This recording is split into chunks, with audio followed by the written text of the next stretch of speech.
He stole Mom's money? My family shouted. I was exiled. Now his kids call me Dad after his gambling ruined him. My revenge is just beginning. My brother managed to persuade everybody that I took Mom's money from the nursing home, which made me an outsider in my family.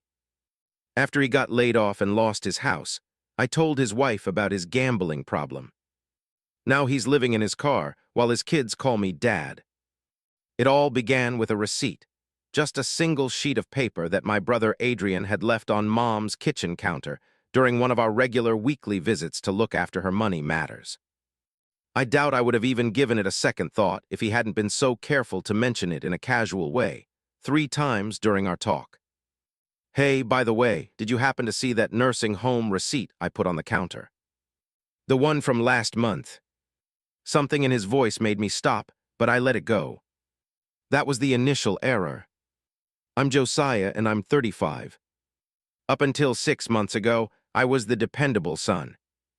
I was the one in charge of Mom's bank account, since she was diagnosed with early dementia 2 years before that. Adrian, my elder brother by 3 years, was always the charming one, the successful real estate agent with the perfect family. His wife Lily, their 2 teenage children, and a house that belonged in a magazine spread. I was the more reserved type, the accountant who spent his Sundays sorting Mom's medication and reviewing her financial records. That receipt altered everything. It showed a payment of $3,000 to Grace Meadows Nursing Home, but something didn't feel right. I took care of all of Mom's payments through automated transfers, and the sum didn't match what we normally paid each month. When I started, I looked over her bank statements later that evening and noticed some unusual withdrawals. One was for $2,000, another for $3,500, and these went back 4 months. My heart sank when I saw this. I didn't authorize those transfers. The following day, I contacted the nursing home to confirm about the payments. They told me they had no record of receiving any extra money besides the usual monthly fees. That whole weekend, I was consumed with looking through the statements, tracing transactions, and my feeling of nausea grew as the total of missing money climbed, totaling $42,000 gone in 4 months. Before I could finish my research, Adrian called an urgent family meeting. When I got to his house, it wasn't just him and Lily, but also our Aunt Sarah, Uncle Mike, and 2 of our cousins. They completely took me by surprise. Something unsettling came up. Adrian began to speak with that particular concerned tone he uses when talking about real estate. He took out a big pile of documents, bank statements, withdrawal slips, and what appeared to be fake signatures. Adrian said that he'd been checking into Mom's accounts, and it seemed someone had been taking money from her. The next hour was a whirlwind of accusations, all carefully constructed by Adrian. He said that he'd been looking into things for several months, collecting evidence that created a very bad scenario. The claim was that I was stealing from Mom's accounts, using the cash for gambling websites and making purchases online. He showed screenshots, transaction details, and even emails which appeared to demonstrate all of it. I didn't want to accept it as the truth. His voice then began to break. My emotions felt rehearsed, though I knew what I was feeling. But the proof is undeniable. Josiah has been exploiting Mom's fragile state. I attempted to justify my actions, bringing up the receipt I'd found and the unusual money transfers that I'd just become aware of. However, Adrian had a response for every one of my points. "You only uncovered those transfers now," he stated, "because you knew I was closing in on your deceit." Lily, who had always been friendly toward me, wouldn't even meet my gaze. My Aunt Sarah was sobbing. My Uncle Mike, the one who taught me to fish when I was a kid, asked me to leave their home. The following weeks were an awful experience. Adrian, acting as the eldest sibling, took control of Mom's money in an emergency situation. The rest of the family showed their support for him, complimenting his findings and how devoted he seemed to be to Mom's well-being. I was excluded from family functions, blocked on social media, and treated like an outcast. Even trying to visit Mom at Grace Meadows resulted in obstacles. Adrian had convinced the staff that I was a problem. I engaged a lawyer, but the documentation Adrian had created was extensive. My lawyer warned me that a legal battle would be costly, complicated, and uncertain.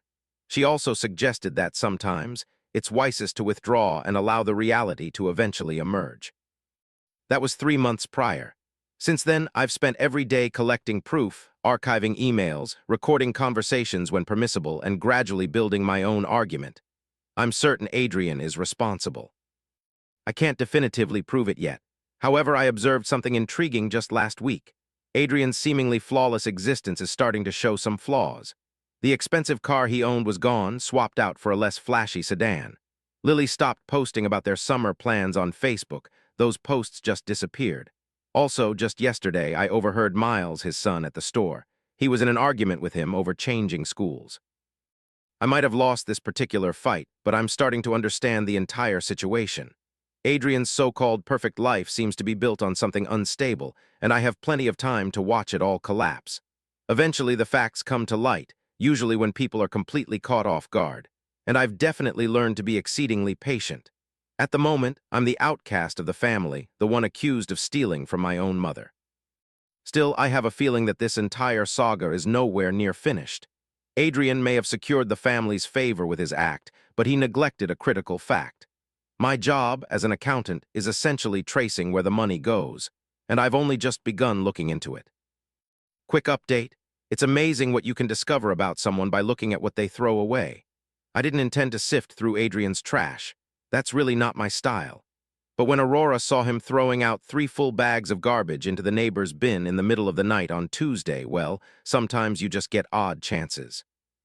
It's been half a year since my family labeled me a thief, but honestly, things have shifted dramatically. Remember Aurora, my girlfriend, who's a financial investigator?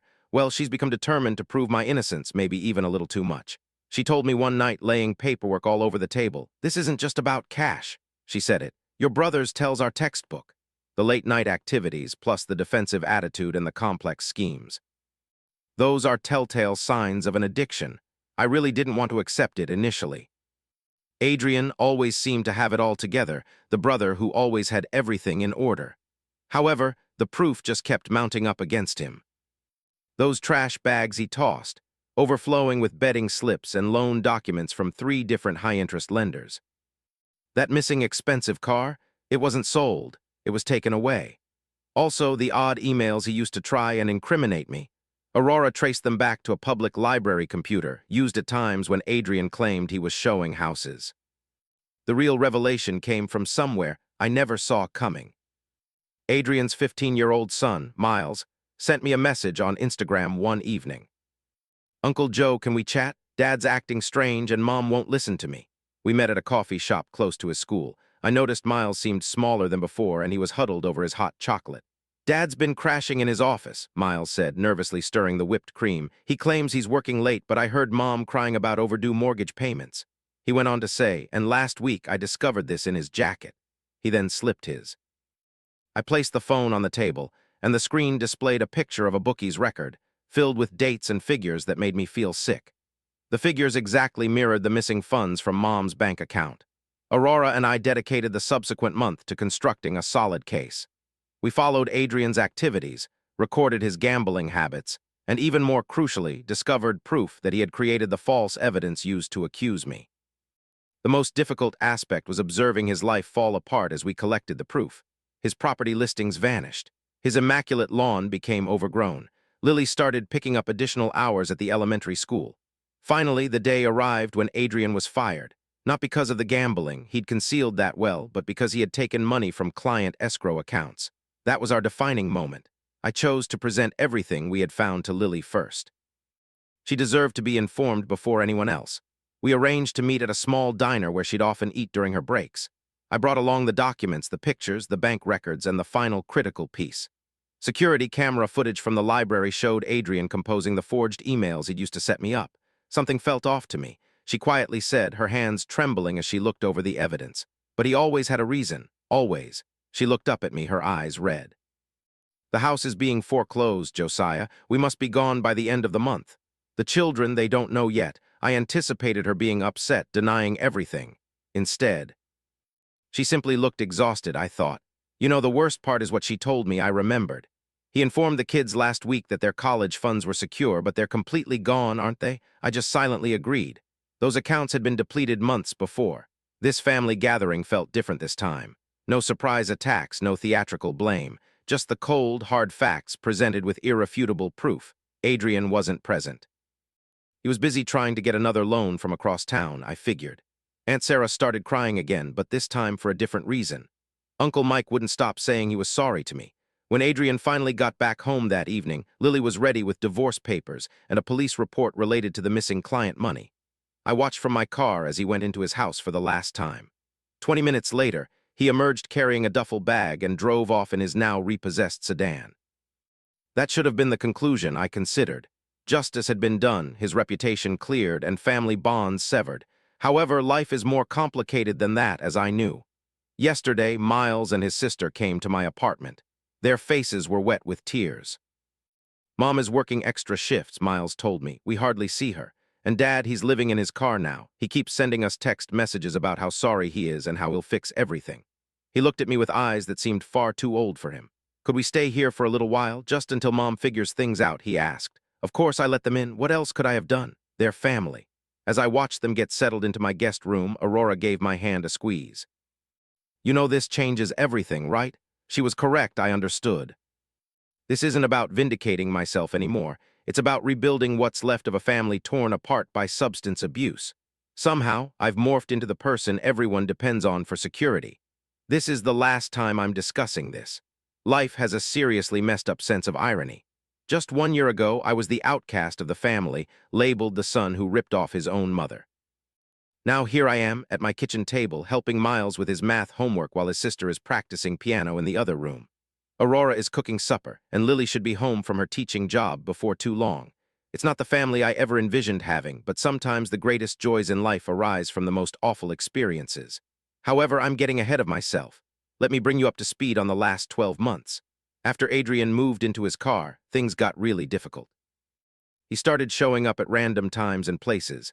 Miles's baseball games, the nursing home, and even my office once. Security had to kick him out when he started shouting about how I'd stolen his family. The irony wasn't lost on anyone, trust me. After that came the anonymous emails to my boss implying I was stealing from clients. They were simple enough to debunk but still caused problems. When that failed, he switched to spreading lies. I learned that Aurora and Lily had a secret relationship, which explained the complete breakdown. No one trusted his word anymore. He'd completely ruined his reputation at that point, but it illustrated how far he'd sunk. Everything changed about 3 months prior. While I was looking over Mom's old financial records just to ensure we hadn't overlooked anything, I spotted something strange. Before Adrian's gambling problem came to light, he'd created several small companies. That's normal for real estate agents, however, these were unique. Aurora assisted me in tracking them down, and what we uncovered, well, let's just say gambling wasn't his only problem. He'd operated a complex money laundering scheme through his real estate dealings for a long time. His gambling problem was genuine, but it served as a useful disguise for something much more significant. The client escrow accounts he'd taken funds from. That cash wasn't lost at the casinos. It was being cleaned for some very dangerous individuals. I kept this information secret for 7 days, contemplating what to do. If it were the old me, I'd have immediately contacted the police. Yet now I had Miles and his sister to consider. Their lives had already been turned upside down. It was then that Adrian committed his biggest mistake. He showed up at my mother's nurse. I was at home, inebriated and furious, insisting I see her. When the personnel wouldn't let him in, he attempted to barge through the entrance. The video recording from the security cameras depicted him pushing a nurse who attempted to intervene. Mom observed the entire event from her room. She had one of her infrequent periods of clarity and questioned me afterward. Why is Adrian so upset? What transformed my gentle son? A part of me broke. It wasn't a rageful break, but that composed, laser-focused state where you absolutely know what actions to take. I put everything together. The proof of money laundering, the links to his business partners, the video clip from the nursing facility occurrence, and I sent it to 3 destinations. His remaining gambling friends, the FBI's Financial Crimes Unit, and above all else, the individuals for whom he'd been cleaning money. Everything unfolded exactly as I'd envisioned. His criminal accomplices were definitely not pleased to learn he'd been stealing from their laundered funds to fuel his gambling addiction. The FBI was significantly interested in the documented financial records, and those menacing individuals, they quickly became quite keen to have a chat with Adrian regarding his financial expertise. Adrian vanished within just 2 days. He didn't disappear for good. We have confirmation that he's still living. He keeps trying to get in touch with Miles using disposable phones, which is unsettling. However, his car turned up deserted at a bus depot, and the rumor is he's in Mexico, trying to evade both the police and the people he used to work with. The family's response truly threw me. Instead of holding me responsible for Adrian's ultimate ruin, they really supported us. Aunt Sarah and Uncle Mike assisted Lily in securing a new position at a much better school. Even the cousins who previously avoided me started showing up with meals and offered to watch the kids. My mom's health is better now that we're no longer losing so much cash to cover Adrian's financial obligations. Last week, Miles began calling me Dad for the first time. It wasn't a formal declaration or anything, but rather in a laid-back way, like it was the most normal thing ever. "Hey, Dad, can you help me with this math assignment?" Or, "Dad, is it all right if I have some friends over?" Every single time, it hits me hard, right in the heart. Rora and I are getting married next month. Lily's going to be her maid of honor, which I couldn't have imagined a year ago. The children are looking forward to having a stepmother who can hunt down financial criminals like she's got superpowers, according to Miles's sister. We got a postcard yesterday from somewhere in Cancun. There wasn't a return address, but I knew Adrian's handwriting. It simply stated, "You didn't just take my family, you demolished my existence. I hope you're satisfied." I showed it to Lily and Aurora. We were all in agreement it's going to be placed. I tucked the file away with all the other documents just to be safe. Strangely, I'm not experiencing happiness because of Adrian's misfortune. I feel instead a sense of release. A sense of relief knowing that Mom is protected, that the children are recovering, and that Lily can finally sleep soundly without the fear of bill collectors. It's often the case that the best form of retribution isn't completely ruining someone. Instead, it's about creating something positive. Out of the mess they caused,